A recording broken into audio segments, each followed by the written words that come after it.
Hello, good morning. आणि मी कराडला आलेली आहे. काय वरून पाणी मारतात का? तर मी कराडला आली आहे आणि आम्ही कराड एक्सप्लोर करतोय. सई दीदी मला काय काय दाखवणार आहे. त्याच्यामधलं सगळ्यात पहिले नकटा रावळाची विहीर, त्याच्यानंतर आम्ही यशवंतराव चव्हाणांच्या समाधीवरती जाणार आहे, मग घाटावरती जाणार आहे. ते कृष्णा कोयना संगम आहे आणि त्याची सगळीची हिस्ट्री किंवा बॅक स्टोरी काय काय ते हळूहळू मला जसं जसं कळत जाईल मी तुम्हाला दाखवत जाईल आणि सांगतही जाईल. फक्त बघून त्या साईड आता तुला येईल अंदाज सोड, त्या साईडला नाला आहे. ती बिल्डिंग दिसते का बरं त्या? सो दीदी आम्हाला हॉटेल अलंकारमध्ये घेऊन आली आहे आणि this is believed to be the best breakfast spot. आणि इथलचा ब्रेकफास्ट पण खूप छान होता तसं म्हणलं तर. समोरच आता दिवाळी होऊन गेली आहे तर दिवाळीसाठी वगैरे मस्तपैकी समोर किल्ले वगैरे बरेच लोक हे करतात.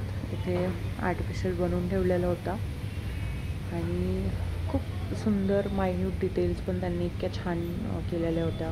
अगदी आपली जी पालखी असते, पालखी, परत किल्ला, डोंगर वगैरे, everything was just absolutely perfect.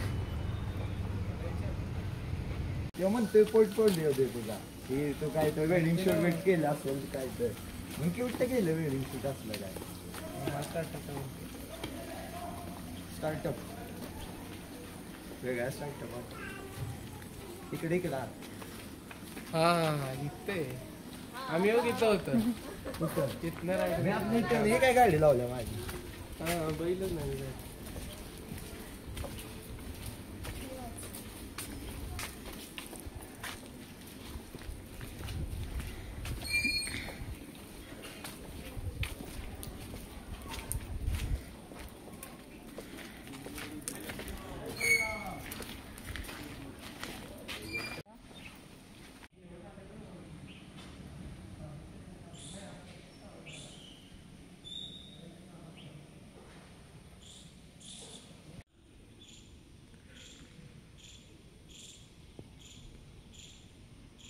त्या रावळाच्या विहिरीमध्ये.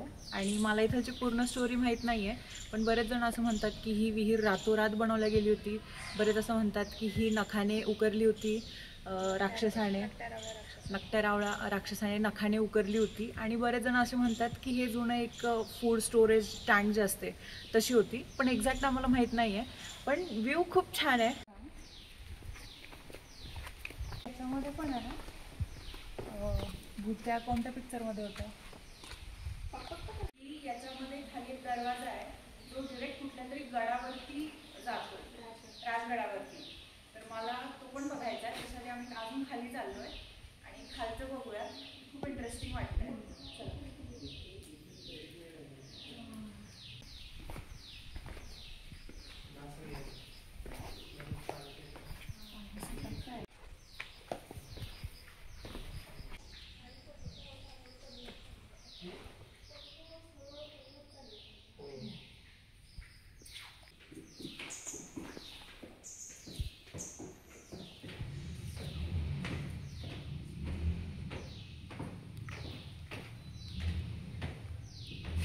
तर आता सध्या आपण एकदम खाली आलोय आणि याच्याही खाली आहे, पण सध्या पूर्ण गाळ साचलेला आहे, त्याच्यामुळे ते पूर्ण क्लीन केल्याशिवाय आपल्याला खाली नाही जाता येणार. आणि इथे येऊन फक्त एकच आठवतं की दिस इज अन आर्किटेक्चरल मार्बल आणि खूप छान वाटतंय. म्हणजे मी मायन्यूट डिटेल्स पण नोटीस करते. बघायला गेलं तर ही विहीर जवळपास 110 फूट खोल, परत 50 फुटाचं डायमीटर आहे या विहिरीचं. आणि जवळपास 15व्या शतकातली ही विहीर असू शकते आणि सिल्हार डायनेस्टीने बिल्ड केलेली अशी मान्यता आहे, किंवा प्री मुघल आपण ज्याला म्हणतो, कारण मुघल कन्स्ट्रक्शन्स वगैरे ते कुठेही दिसत नाही. आणि ऑल्सो कुठलेही आपल्या जे आर्किटेक्ट आहे आपल्या याच्यामध्ये शक्यतो देवाच्या मूर्त्या वगैरे ह्या पुरलेल्या असतातच किंवा कोरून काढलेल्या असतात, पण याच्यामध्ये असं काहीही नाही आहे. त्याच्यामुळे हे एकतर बहामीन किंवा मग सिल्हार डायनेस्टी किंवा मग मुघल. पण आर्किओलॉजीच्या हिशोबाने जेव्हा यांनी पूर्ण आर्किओलॉजी लँड रिसर्च केला, सर्वे केला, तेव्हा जवळपासच्या सगळ्या गोष्टींद्वारे यांना हेच कळालं की हा मुघल म्हणजे मुघल येण्याच्या आधीपासूनचं बांधकाम आहे. सो अशी मान्यता आहे हे सिल्हार डायनेस्टीने इथे बिल्ड केलेलं आहे. परत हे जे याच्यामध्ये होल्स आहेत बारीक बारीक सगळीकडून, हे याच्यामध्ये लाकडाचे खांब रवून स्टोरेजसाठी यूज करण्याचं किंवा मग त्याच्यावरती असं मजली बांधकाम जे आपण म्हणतो लाकडावर, त्याच्यासाठी वापरलं गेलेलं, किंवा मग याच्यामध्ये शस्त्र जे असतात वेपन लपवून ठेवणं. आणि याच्या खालून रस्ताही असायचा मिलिटरी ॲक्शनसाठी, की मिलिटरीला हालचाल करता यावी खालून म्हणून. आणि अतिशय सुंदर बांधकाम आहे, अतिशय सुंदर बिल्ड आहे याचा सगळ्या प्रकारे, आणि इतक्या जुन्या काळामध्ये इतकं छान बांधकाम. नंतर आपण स्वर्गीय यशवंतराव चव्हाण साहेबांच्या समाधीवरती गेलो होतो. ही कराडमध्ये कृष्णा कोयना नदीचं जे संगम आहे त्याच्याच बाजूला इथे एक समाधी स्थळ तयार केलेलं आहे, बनवलेलं आहे. त्यांचं निधन जेव्हा 25 नोव्हेंबर 1984ला झालं त्यावेळेस इथं ही समाधी बांधण्यात आली. कारण साहेबांचं आवडतं स्थळ होतं, हे आवडतं ठिकाण होतं. साहेबांना इथे थांबायला किंवा इथे येऊन बसायला खूप जास्त आवडायचं, छान वाटायचं. आणि जर का साहेबांबद्दल बोलायला गेलं तर भारताचे उपपंतप्रधान राहिले आहेत, त्याच्यानंतर महाराष्ट्राचे पहिले मुख्यमंत्री, भारताचे संरक्षण मंत्री, त्याच्यानंतर अर्थमंत्री आणि परराष्ट्रमंत्री देखील साहेब राहिलेले आहेत. आणि लोकांसाठी अत्यंत चांगली कामं यांनी केलेली आहेत. आणि हे ठिकाण फक्त एक समाधी स्थळ नसून महाराष्ट्रातील समाजकारणामध्ये एक तीर्थक्षेत्र मानलं जातं. आणि बरेच जण कुठलंही चांगलं कार्य सुरू करण्याआधी इथे भेट अवश्य देतात, आणि अगदी दिली पण पाहिजे ते. आपण आलो आहे स्वर्गीय यशवंतराव चव्हाण साहेबांच्या समाधी स्थळावरती, आणि इथे बाजूलाच प्रीती संगम आहे जिथे कृष्णा आणि कोयना नदीचा संगम होतो. आणि हा एकमेव असा संगम आहे जो 180 डिग्रीजवरती होतो. ते आपण नंतर बघूयात. पण सध्या यशवंतराव चव्हाणांबद्दल जर बोलायला गेलं तर हे महाराष्ट्र जेव्हा निर्मिती झाली होती स्वतंत्र राज्य म्हणून, त्यावेळेसचे प्रथम मुख्यमंत्री राहिलेले, त्यानंतर भारताचे संरक्षण मंत्री आणि अर्थमंत्री राहिलेले यशवंतराव चव्हाण साहेब यांच्या समाधीस्थळावरती आपण आहे. यांच्याबद्दल बोलायला गेलं तेवढं कमी. आत्तापर्यंतचे क्लिनेस्ट मंत्री म्हणून ओळखले जातात, आणि आत्तापर्यंत कुठलंही करप्शन चार्जेस किंवा असं नाही. आणि जनतेसाठी जेवढे कामं त्यांनी केलेत तेवढे मला नाही वाटत इतर कुठल्याही पॉलिटिशियनला ते जमले असतील. त्यानंतर साहेबांच्या इच्छेने इथे एक गार्डन उभारण्यात आलं, अतिशय सुंदर. आणि बाजूलाच आहे प्रीती संगम म्हणजे कृष्णा कोयना नदीचा संगम, जे की पुढे मिळून कृष्णा नदी म्हणूनच पुढे जाते. आणि हा अतिशय सुंदर आहे. हा साहेबांचा आवडता स्पॉट होता म्हणून इथे त्यांची समाधी बांधण्यात आली. परत हा एकमेव असा संगम आहे जो 180 डिग्रीजवरती म्हणजे टी शेपमध्ये फॉर्म होतो. आणि त्याच्या बाजूला जर म्हणलं तर कृष्णामाई म्हणून मंदिर आहे. आणि इथे अजून एक मंदिर आहे जे की पाण्यामध्ये आहे, आणि हे वर्षभर पाण्याचं असतं. खूप क्वचित असं असतं की तुम्ही त्या मंदिरापर्यंत जाऊ शकता. त्याच्यामुळे याचं जे बाजूचं ठिकाण आहे हे खूप जास्त मनोरम्य आहे, किंवा तुम्ही असं म्हणू शकता की तुम्ही तिथे जाऊन बसले ना तुम्हाला इतकं शांत वाटेल. आणि माझं तर खरं म्हणलं तर आवडतं ठिकाणच बनलं आहे हे मंदिर. आता बाजूचा याचा सगळा जो कोबा वगैरे आहे हा वाहून गेला आहे, आणि हे पाण्यामध्येच असतं. ह्या मंदिरापर्यंत पोहोचायचं असेल तुम्हाला पाण्यामधूनच जावं लागेल. मग ते थोडं का असेना पण पाणी असणारच त्याच्या बाजूला. आणि सगळा जो एरिया आहे इतका स्वच्छ आहे, इतका क्लीन आहे. आता आपल्या भागातले जर आपण बघतो इतकं नदीमध्ये घाण करून ठेवलेले असते, पण ही नदी इतकी स्वच्छ आहे, इतकी छान आहे ना की किती पण वेळ तुम्ही तिथे बसू शकता. आणि अगदी तुम्हाला त्या नदीमधले जे बारीक मासे आहेत ना छोटे छोटे, ते सुद्धा तुम्हाला असे तुमच्या डोळ्याने बघायला मिळतील. एवढी स्वच्छ ती नदी आहे. अगदी इथं एकदा गेलं पाहिजे, ते बघितलं पाहिजे, तेव्हाच कळणार. आणि पूर्ण डोंगर वगैरे आहेत. पश्चिम महाराष्ट्र म्हटलं तर काय विषयच नाही. हे मासे पण बघा इतके छोटे छोटे मासे आहेत, पण अगदी दिसत आहेत डोळ्याने. इतकं नितळ पाणी आहे, इतकं स्वच्छ आहे. पुढचं आपलं ठिकाण होतं यशवंतराव चव्हाण प्रतिष्ठान मुंबई आणि केंद्र कराड. तिथं विरंगुळा म्हणून एक ठिकाण आहे. जिथे की त्यांचे सगळे डेडिकेटेड प्लेस आहे त्यांच्या करस्पॉन्डन्ससाठी, वर्कसाठी, परत लेटर्स किंवा आर्टिकल्स, त्यांचे स्पीचेस, न्यूजपेपर क्लिपिंग्स, ह्या सगळ्या गोष्टी इथे ठेवलेल्या आहेत आणि इतक्या छान जतन केलेल्या आहेत ना. जेवढेही त्यांचे इमेजेस असतील, फोटोज असतील, त्यांचे हँड रिटन लेटर्स असतील, ह्या प्रत्येक गोष्टीच्या खाली कधी भेट झाली आहे, काय आहे, कशासाठी भेट झालेली आहे, ह्या सगळ्या गोष्टी तिथे लिहिलेल्या आहेत. आणि इथे विजिट केल्यानंतर तुम्हाला अगदी ते काय होते हे निश्चितच तुम्हाला समजेल. आता ह्या ठिकाणामध्ये त्यांचे जवळपास 8,024 ओरिजिनल लेटर्स आहेत, 1,584 न्यूजपेपर क्लिपिंग्ज आहेत, 637 स्पीचेस आहेत, 51 आर्टिकल्स आहेत जे त्यांनी स्वतः लिहिलेले आहेत, 142 असे आर्टिकल्स आहेत जे इतरांनी त्यांच्याबद्दल लिहिलेले आहेत, परत 25 कॉन्व्होकेशन स्पीचेस आहेत जे त्यांनी वेगवेगळ्या युनिव्हर्सिटीजमध्ये दिले आहेत. आणि हे सगळं तुम्हाला रिसर्चसाठी इझिली अवेलेबल होईल जर तुम्ही प्रायर परमिशन घेतली तर. त्यांच्या हिस्ट्रीबद्दल बोलावं तेवढं कमी आहे, सांगावं तेवढं कमी आहे.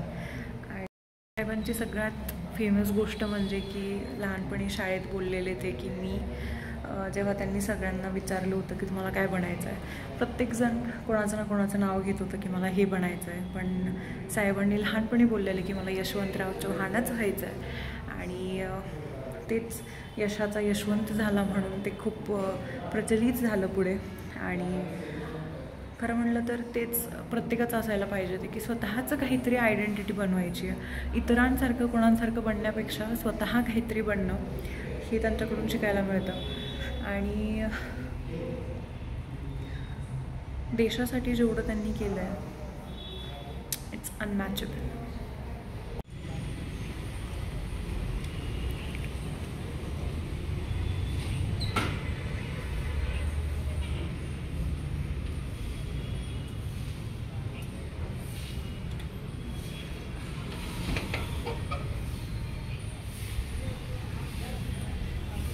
निवासस्थान अगदी इतकं छान मेंटेन केलेलं आहे. सगळीकडे हिरवळ झाडं इतकी छान लावली आहेत. इकडे तुळशी वृंदावन आहे, बॅक साईड आहे.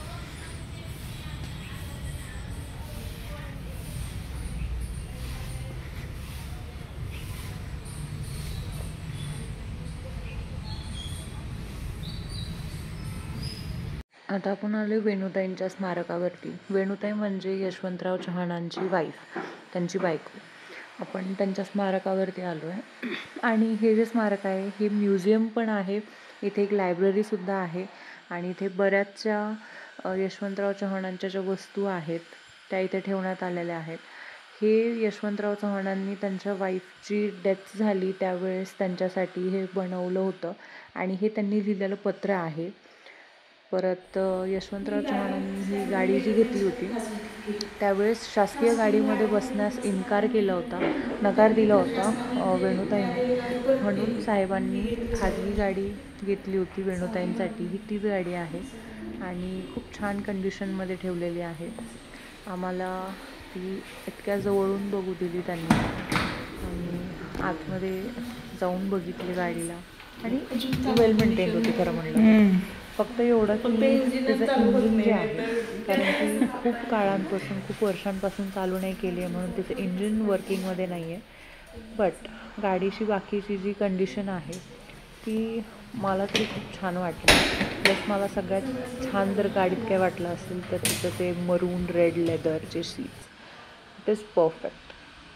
दुसरी गोष्ट म्हणजे आतमध्ये म्युझियममध्ये शूट करणं अलाउड नव्हतं, फोटोज काढणं अलाउड नव्हतं. म्हणून मी साहेबांच्या वस्तू वगैरे ज्या आहेत किंवा त्यांना भेटवस्तू ज्या मिळालेल्या आहेत, त्यांना मिळालेले मेडल्स आहेत, बरेचसे मेडल परराष्ट्रमंत्री असताना त्यांना मिळालेत, बरेचशा भेटी त्यांना तेव्हा मिळालेल्या आहेत. तर ह्या सगळ्या गोष्टींचा मी शूट नाही करू शकले कारण आतमध्ये परवानगी नव्हती. पण मी ते सगळं अगदी जवळून बघू शकले, त्यामध्ये मला आनंद आहे. आणि परत इथे एक लायब्ररी पण आहे. ती लायब्ररीसुद्धा इतकी छान मेंटेन केलेली आहे. त्या लायब्ररीमध्ये त्यांचे स्वतःचं जे पर्सनल कलेक्शन होतं, जे ते स्वतः वाचायचे किंवा स्वतः रेफर करायचे आणि इतरांनी देखील त्यांना भेट दिलेल्या अशा ज्या बुक्स आहेत त्यासुद्धा इथेच ठेवलेल्या आहेत. त्यांचे सर्टिफिकेट्स असतील किंवा लेटर्स असतील ते पण बऱ्यापैकी आहेत इथे. पण इथे जे आहे ना, इथे पर्सनल लायब्ररीज ज्या आहेत ह्या म्हणजे पर्सनल बुक्स ज्या आहेत त्या घरी घेऊन जाण्यास किंवा इश्यू करण्यामध्ये परवानगी नाही आहे. तुम्ही तिथे बसून ते वाचू शकता, तुम्ही तिथे बसून ते रीड करू शकता, पण तुम्ही ते इश्यू नाही करू शकत. आणि त्या व्यतिरिक्त इतर ज्या पण कुठल्या बुक्स असतील त्या तुम्ही घेऊ शकता, कारण त्यांचे स्वतःचे जे बुक्स आहेत त्या बुक्समध्ये त्यांनी ती कधी विकत घेतलेली आहे किंवा कधी ती घेतली आहे, कोणी त्यांना दिली आहे, हे तारखेसोबत आणि त्यांच्या सहीसोबत मेंटेन केलेलं आहे त्या बुक्समध्ये. त्यामुळे ते इश्यू करणं पॉसिबल नाही आहे. आणि म्हणजे खरोखर त्यांचं ते बुक्स मेंटेन करण्याची जी आवड आहे ती मला खरंच आवडली. सरवाले जे बुक्स आहेत हे सगळं त्यांचं स्वतःचं कलेक्शन आहे. प्रत्येक पुस्तकावरती त्यांची सही आहे आणि त्यांनी खरेदी केलेल्याची तारीख आहे. सगळे ग्रीन स्टिकरवाले सगळे त्यांचे आहेत आणि केशरी स्टिकरवाले आहेत ते त्यांना भेट दिलेले. अच्छा, हे गिफ्ट केलेलं आहे. गिफ्ट केलेलं आणि हे स्वतःचं कलेक्शन बाकी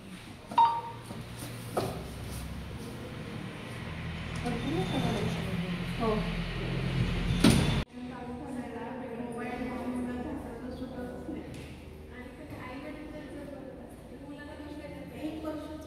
त्यानंतर ही यशवंतराव चव्हाणांची पब्लिक लायब्ररी आहे. इथे पण इतकं मोठं कलेक्शन आहे की अगदी आयुष्य कमी पडेल एवढ्या बुक्स वाचण्यासाठी. हा फक्त एक भाग आहे लायब्ररीचा जो मी व्हिडिओमध्ये घेतलेला आहे. इथे सुद्धा कॉम्पिटेटिव्ह परीक्षेसाठी फ्री ऑफ कॉस्ट मुलांना लायब्ररी प्रोव्हाइड करून दिल्या जाते, जे की खूप चांगली गोष्ट आहे. आणि कलेक्शन पण इतकं छान आहे ना, अगदी सगळ्या प्रकारचे बुक्स तुम्हाला इथे बघायला मिळतील.